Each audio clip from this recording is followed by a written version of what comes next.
EU negotiators were in almost a state of panic when the UK showed and did not give them what they wanted. Colin Cieszynski, CMC Markets.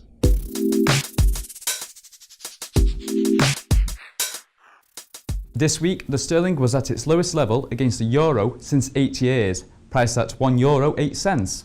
What caused this drop in the sterling? I think the weakness we saw in the sterling this week relative to the euro has been primarily driven more from the euro side than the UK side. The euro was extremely strong against a number of currencies through much of the week, breaking through 120 against the US dollar at one point before slumping back. We've now seen more recently, though, that the euro has started to come back off a little bit. Here on Friday morning, we've had the ECB come out and say that their decision on tapering isn't likely to come until December. I think in some ways they're trying to put a lid on the gains by the euro. Because of that, we could see the pound start to bounce back. On top of this, I think we could see some shifting sentiment around Brexit this week as well. I think that a lot of the gains by the euro relative to the pound have not only been on the strengthening euro on anticipation of ECB tapering, but also on a feeling that the EU could do well in the Brexit negotiations. But this week we saw the EU negotiators almost in a state of panic and quite perplexed that, amazingly enough, the UK has shown up and they're not just going to capitulate and give them what they want. And as people realize that the UK is going to stand up for itself in Brexit negotiations, we could see that dynamic between the euro and the pound continue to shift. Traders are still seeing Japanese yen as a safe haven despite the ongoing threat of missiles from North Korea. Why are traders pushing the yen currency higher?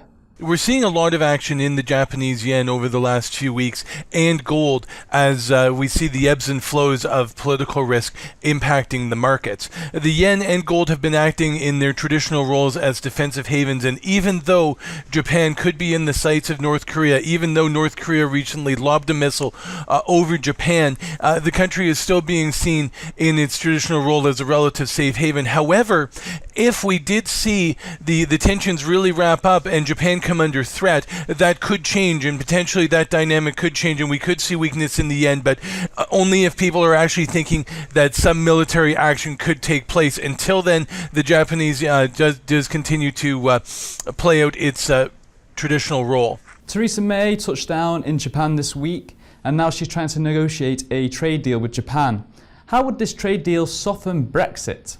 The visit by UK Prime Minister May to Japan this week is quite significant, and it does show that the UK is starting to lay the groundwork for it to take on other trade relationships with other major countries. The focus so far has been on the Brexit negotiations, and especially because the UK is not allowed to negotiate with anybody else until it actually leaves the European Union. But they can go around and lay the groundwork for negotiations with other countries to start in 2019, and it's important in some ways for the UK to remind the EU that it does have other friends out there, and there are other countries it can talk to. Certainly the United States under President Trump is particularly interested in negotiating a trade deal with the United Kingdom.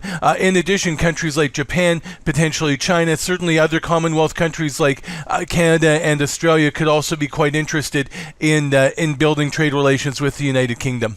Well, thank you, Colin, for speaking with me today, and thank you at home for clicking back.